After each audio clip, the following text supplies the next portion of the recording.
Hi, my name is Zach Parks. I'm the director of Christians for Kokesh. I'm here with Stephen, and tonight, what are we talking about, Stephen? We were talking about abortion, and I just want to say this was not me bringing this up. We had to talk about it eventually.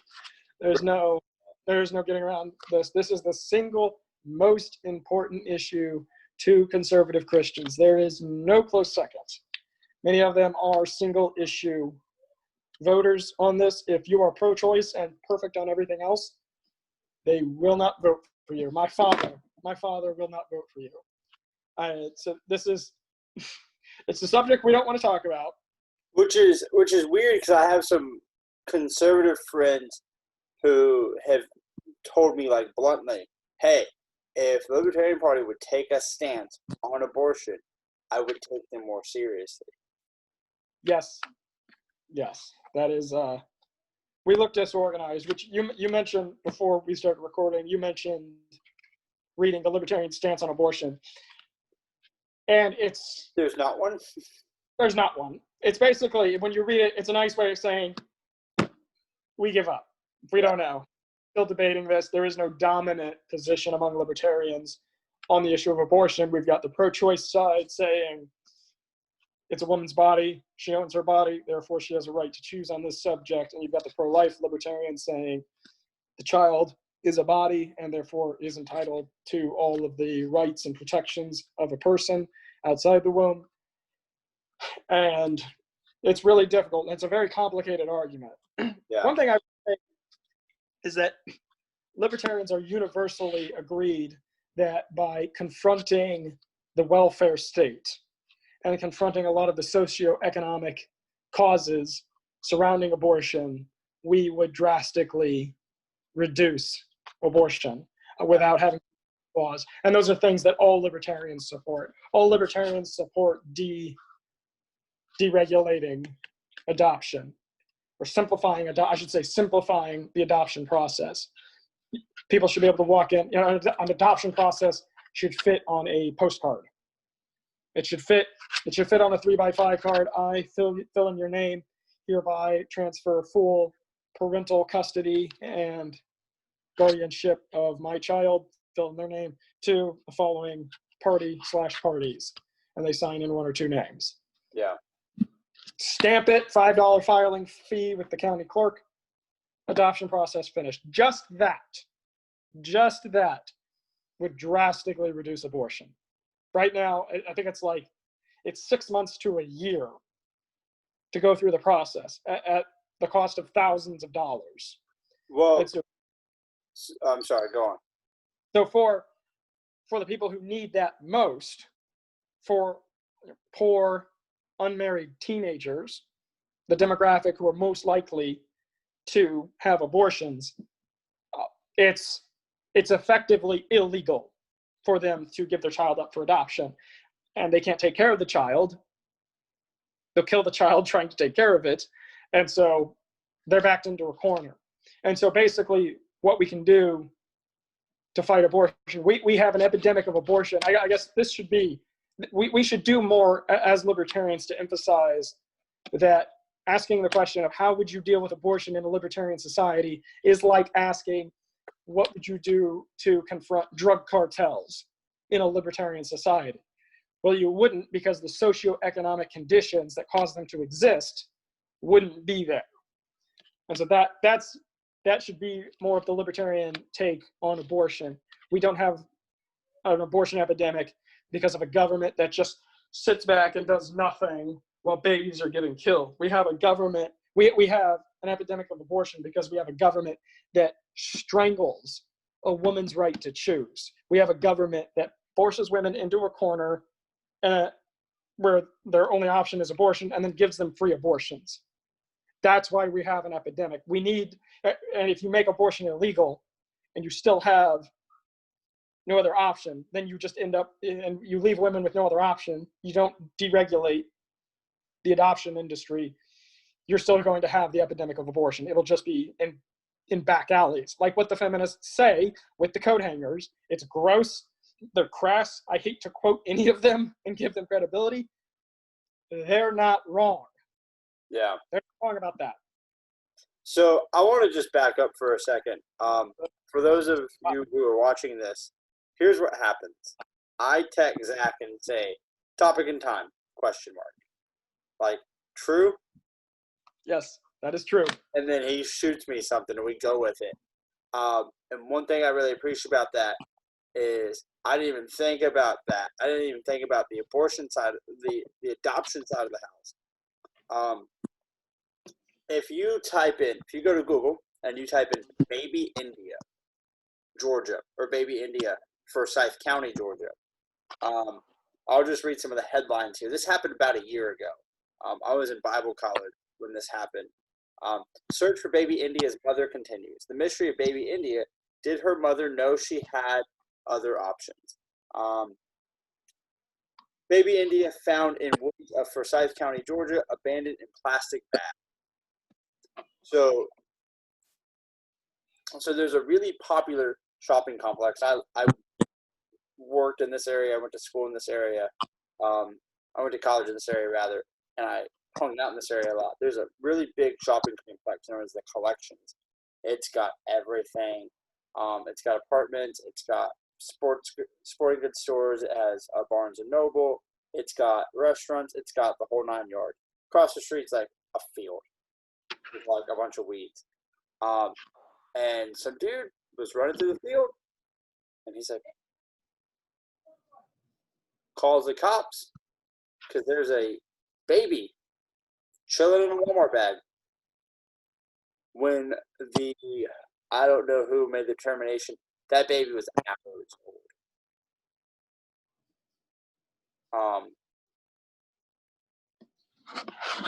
So that right there, okay.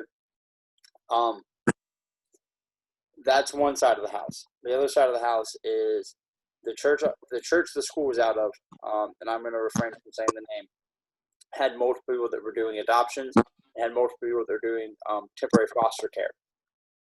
I was living in a house that was doing temporary foster care. And I had moved into the house. As I was moving into the house, my background check had already been filed. Everything was already in process. The Department of DFACS, Department of Children and Family Services, sees me pull in because they're just coming in to do an inspection. They do an inspection every couple months.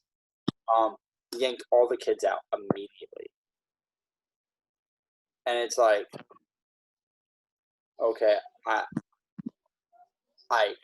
got firefighter uniforms in the truck. I've had jobs as security clearances. I've got a semi-clean arrest record. I'm not a habitual drug user. All these things. Like, you don't even know me. And your first action is to, which goes back to my opinion on interaction with the government. The government's always going to see you as a threat, right? And they're always gonna like cop walks up to you, everyday scenario. Cop walks up to your car, and what's he doing with his right hand? Well, they've learned to use their left hand to grab their things and do their stuff because the right hand's on their pistol, right? Like, they're gonna treat you as a threat. Right. That's the way things are. But I think adoption's a great way to go on this, right?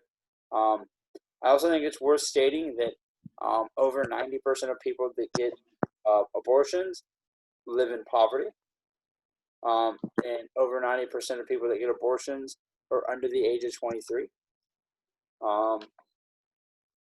So we're talking college, and I saw this today. I just wasn't looking for it. I just saw it.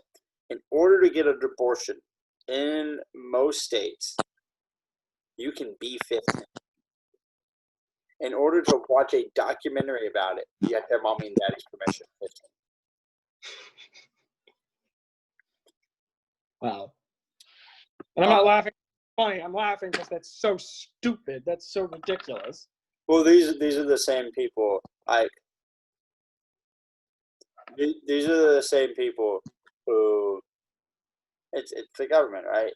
It's the same people who had to do $1 billion research study on the importance of washing your hands. It took them $5 billion to make the food pyramid. Zach, Zach, I love you, so I'm going to tell this to you out of love. Okay. Government doesn't hire smart people. Yeah. The average cop is below average IQ. You know, I saw that. I thought surely that's an internet myth.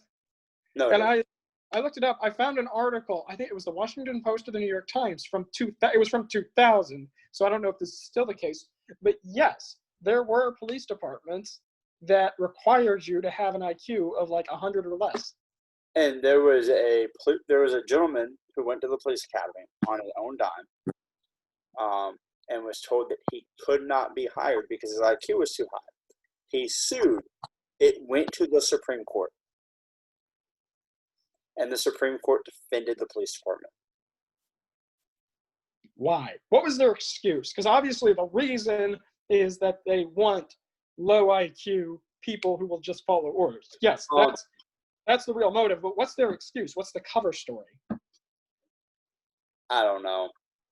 I personally, so Adam Kokesh did a video on this probably 5 or 10 years ago. I don't know. It's been at least 5, because I was making fun of a cop friend of mine, who is a genius and subsequently left the police department.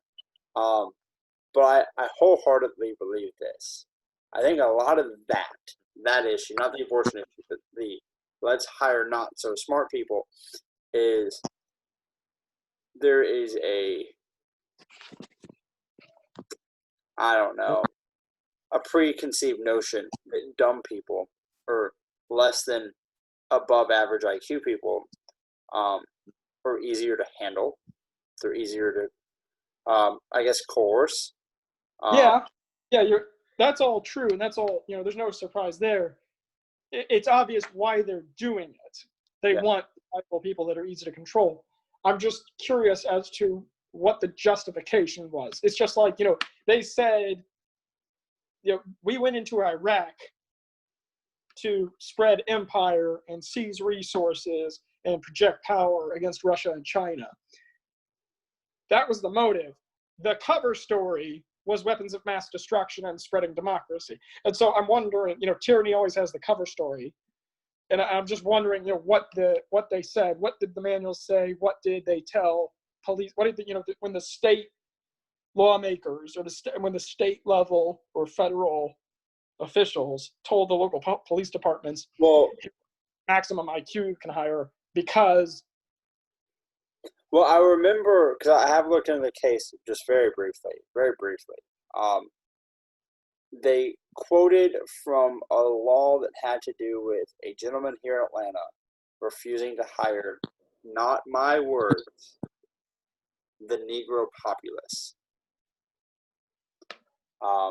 And the courts upheld his decision. They said that no, you can indeed choose who you hire. And apparently the state is given the same right of discrimination as private entities, although in Georgia that is actually not a thing anymore. If you can prove that you were fired or refused hiring because of your race, yeah. But going back to so if you can prove that, then you have grounds for a lawsuit. I'm not sure what the pay max is. I'm not sure how all that works. I just know that that's kind of how things go. But to go back to the original topic of abortion, I am above average IQ, but I'm not the smartest guy in the world. So I like to read what smart people have to say.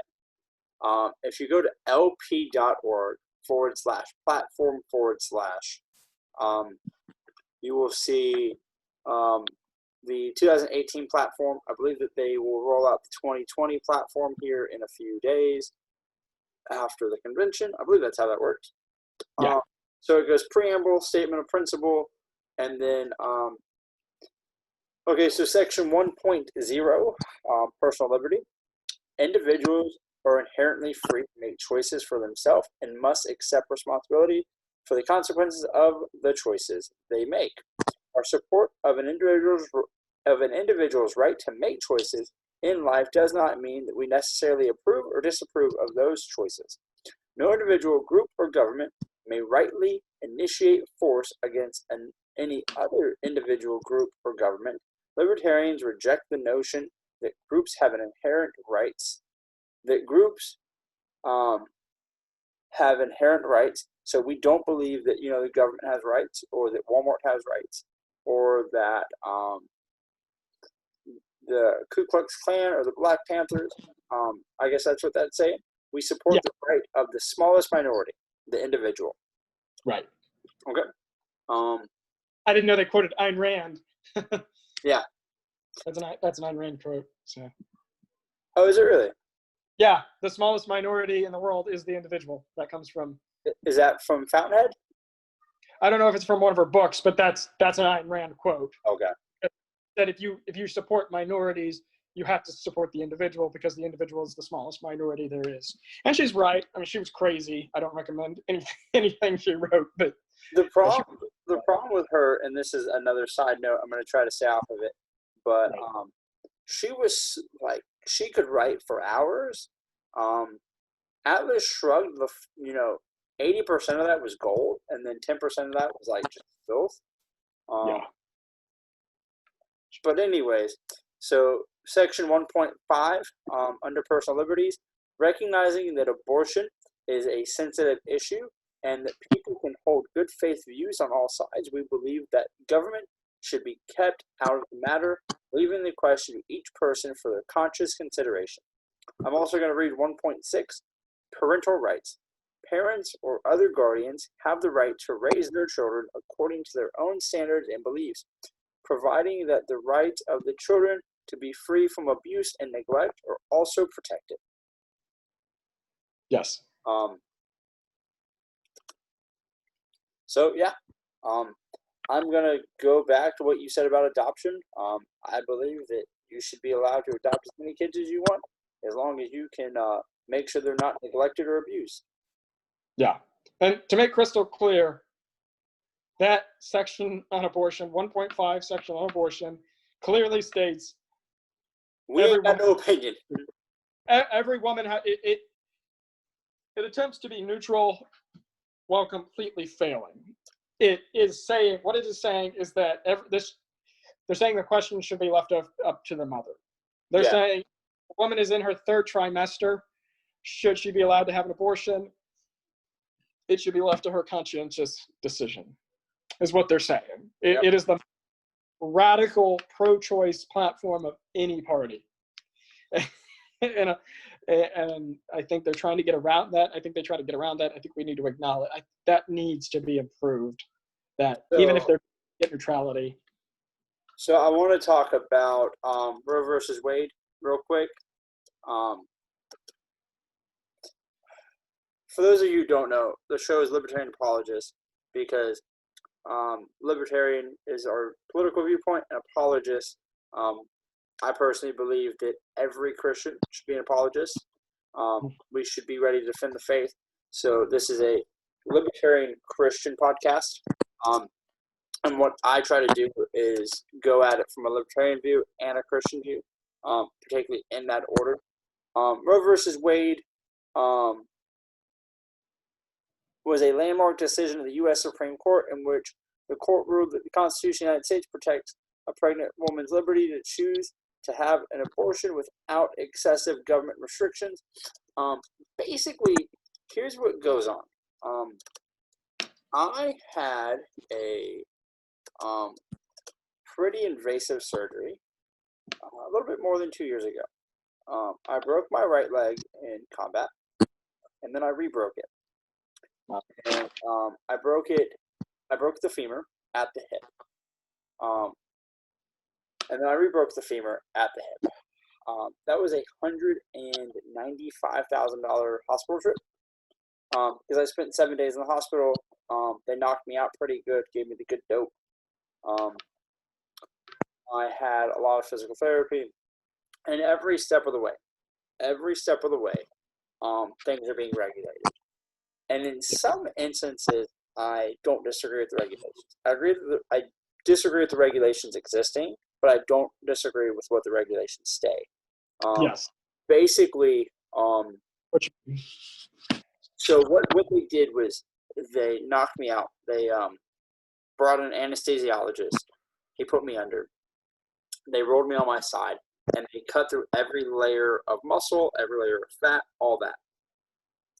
They took my femur out of my body, drilled some holes in it, threw a rod in it, screwed it together, popped it back in, stapled everything shut. They came in and cleaned my hospital room about every 6 hours because I had an open cut, and the open cut is 17 inches long. Wow. And they don't want me to be infected, right? I appreciate you not wanting to be infected. I don't appreciate the government telling them, hey, you got to clean every so often. I think they should just know. Clean. So, what was that? Clean the room. Clean the room. Go clean the hospital rooms like you wouldn't know to do that. Yeah. Come on. These people went to school. So on that note, the person that did the surgery, they actually brought in the guy who fixes other people's surgeries. They said, hey, this is such a complex one. We're going to bring in the best doctor we have.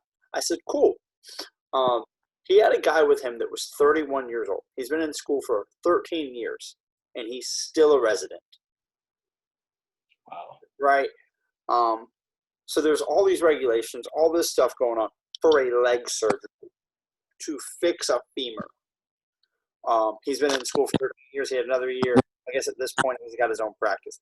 That's part of the reason. That right there is part of the reason that my surgery was almost $200,000. Is because that doctor is going to have to charge you an arm and a leg because he had to spend 14 years in school. And all these regulations, all this stuff, right?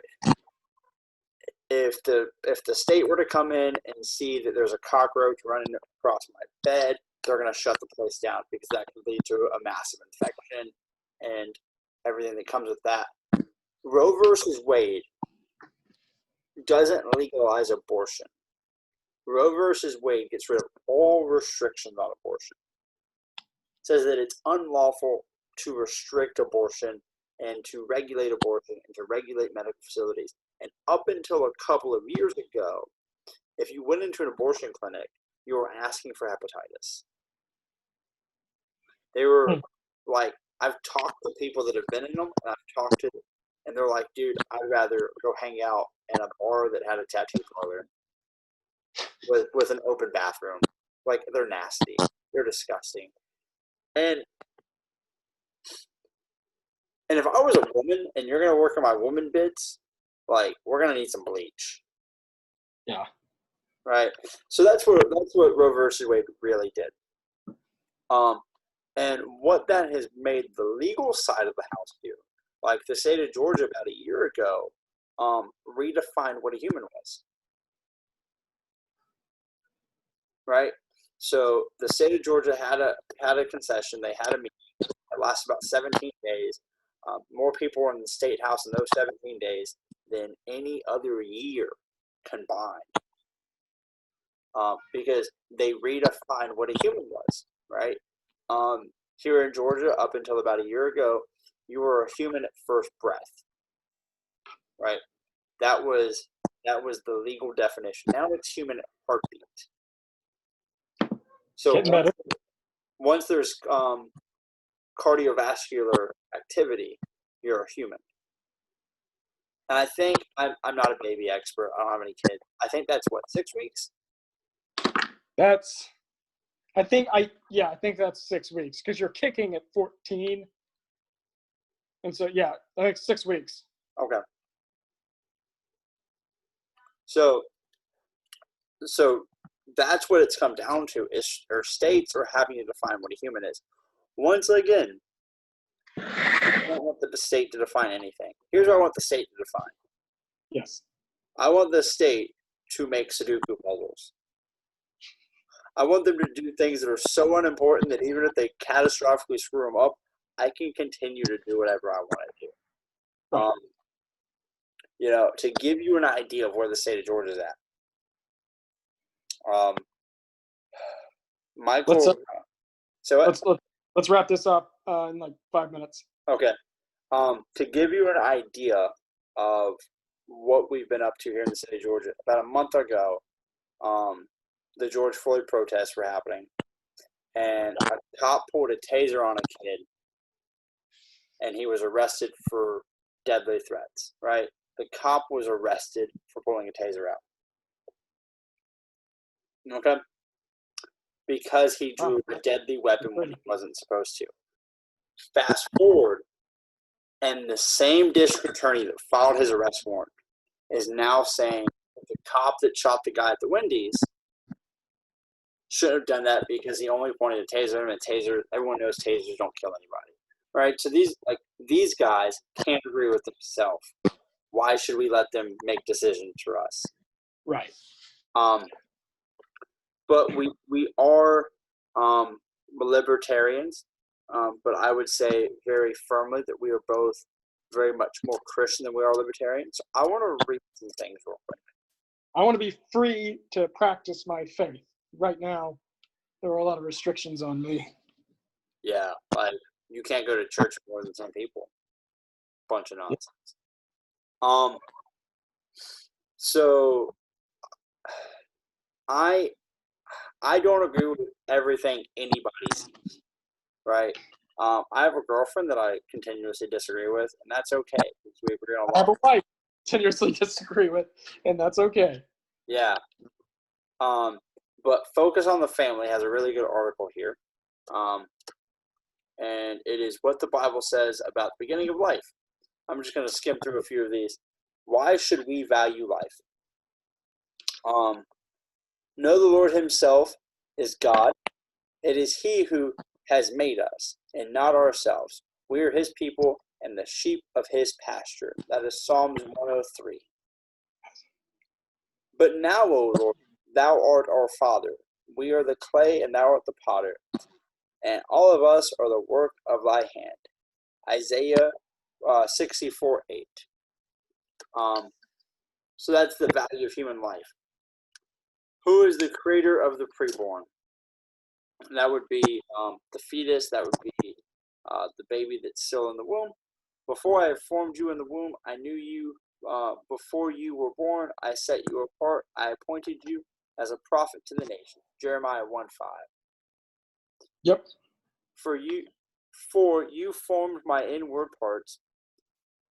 You covered me in my mother's womb. I will praise you, for I am fearfully and wonderfully made. Marvelous are your works, and that my soul knows well. My frame was not hidden from you. You, when I was made in the secret and skillfully wrought in the lowest parts of the earth, your eyes saw my substance, being yet unformed, and in your book they were all written, the days fashioned for me when you were not of them. Okay?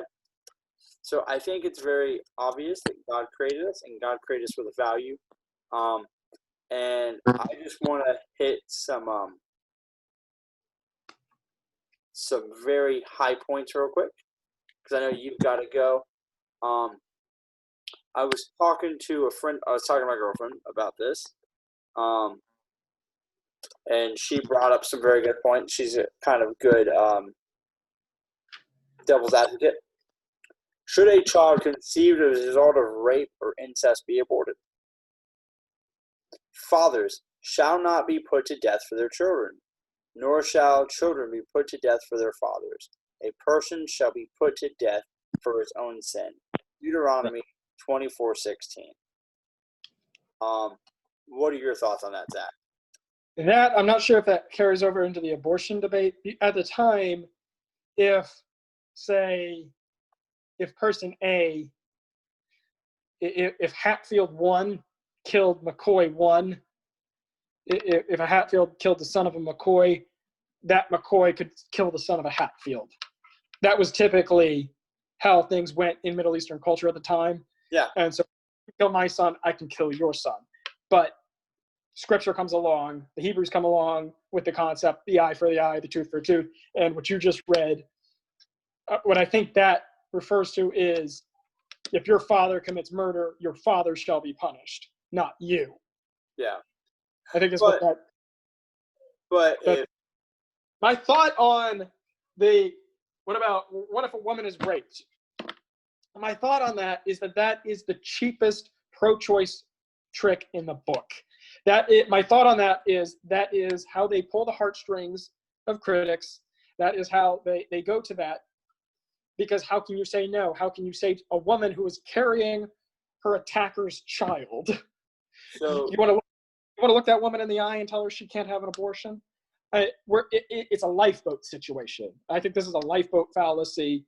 We cannot judge all abortions based on that. Even if we concede that, yes, women who have been raped, it's morally acceptable and should be legal for them to have an abortion. Even if we concede that, we're talking about less than 1% of abortions. They've made almost no progress on that. So I'm very glad that you used that number. Yeah. Right. So I believe in being consistent on your beliefs. Right. Mm-hmm. So less than 1% of abortion, or because of rape, because of incest, or because of the assumption of massive deformity. Like the kid's going to come out and be dead in 5 minutes. Like, right. That's what we're talking about. Less than 1%. Okay.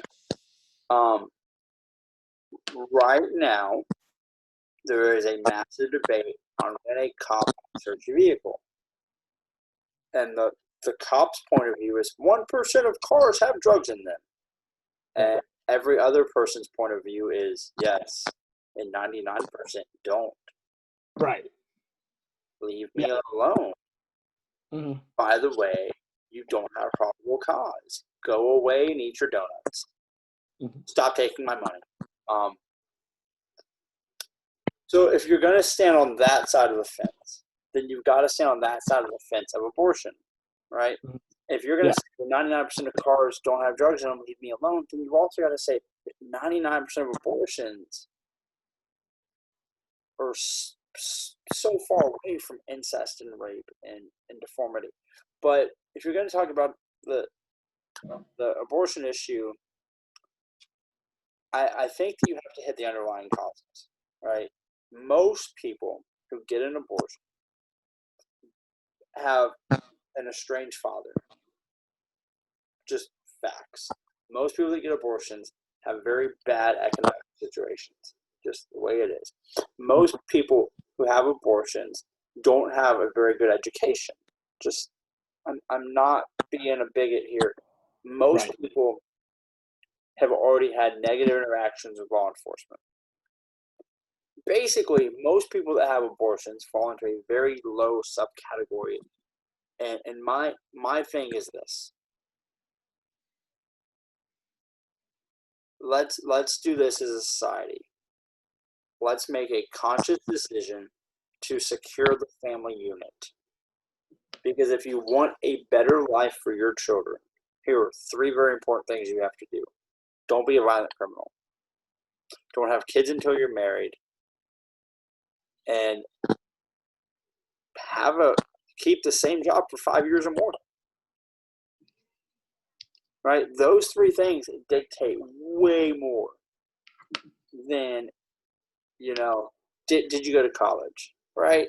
Did you go to college is a very weird question when the biggest determining factor of that kid's outcome is how many parents are in the house. Right? Screw college. Yeah. Like, stay married. That if you want right for your daughter, stay married to Libby. Do that. Like, that's the biggest thing you can do to set your kid up for success. But what has happened, and I've been saying this for months now. We've gotten to a point where people don't want to talk to each other because it's left versus right. Mm-hmm. Right? And then there's categories like people want to attack the left because there's a contest for who can out left who. And if you're not as left as me, then you're a right-wing a-hole. But the right does it too. The right just does it differently. Right? The right goes, oh, you don't have 15 ARs? You must hate America. Yep. What you have to be able to do, you have to be able to look someone in the eyes and go, man, I love you. right? As Christians, you have to be able to do that. Mm-hmm. And they don't have to be Christian for you to be able to do that. Actually, you have to be a Christian to do that, right? You know, what's the Bible verse? This they will know that you are mine, for you love one another. And then, I'm gonna mess it up, so I'm just gonna paraphrase. I'm paraphrasing Bible verse real quick, everybody. Yeah, I'm sorry, Zach. It's easy to love your brother. It's not easy to love the stranger. Right. Right. That's somewhere in Matthew. I'm sorry. I feel really bad, but the point still stands. If you're going to be a good Christian, and you see someone doing something you disagree with, you love them. Yeah. And after you love them enough, they'll start to ask you your opinions on this. So you're like, hey, well, actually, instead of, jamming a coat hanger up there in a back alley, let's talk about the importance of not having sex with everybody you see. Mm-hmm. Let's talk about you graduating from high school. Let's talk about the importance of you going to church and becoming a sanctified Christian. Mm-hmm. And that's just kind of where I stand on that. Yeah. I'll say it right now. I don't believe abortion's a good idea. But on the same hand, I feel really bad for people who have come to a point in time in which they have to contemplate, not even do it, but just like, I think I'm going to get an abortion. Like the fact that you've gotten to that point in time in your life where this has become a discussion or a thought, man, my heart's with you. Yeah. I don't know what it takes to get there, but I assume it's going to be a dark road. Yeah. That's absolutely true. Let's love people let's not stand outside of Planned Parenthood with protest signs. Let's not do that. Well, I mean, you can stand outside of Planned Parenthood. If you're going to do it, don't be like 99% of the people who do that. Well, here's my issue. And I have this issue not with the people that are doing it. This will be our final point. Yeah, okay. Don't pick it without a solution. Right. Right? If you're going to say you're wrong, you're evil, you're wicked. Yeah. You also have to be able to if you're gonna tell me what wrong is, like if you're gonna tell me I'm wrong, you also have to tell me what right is.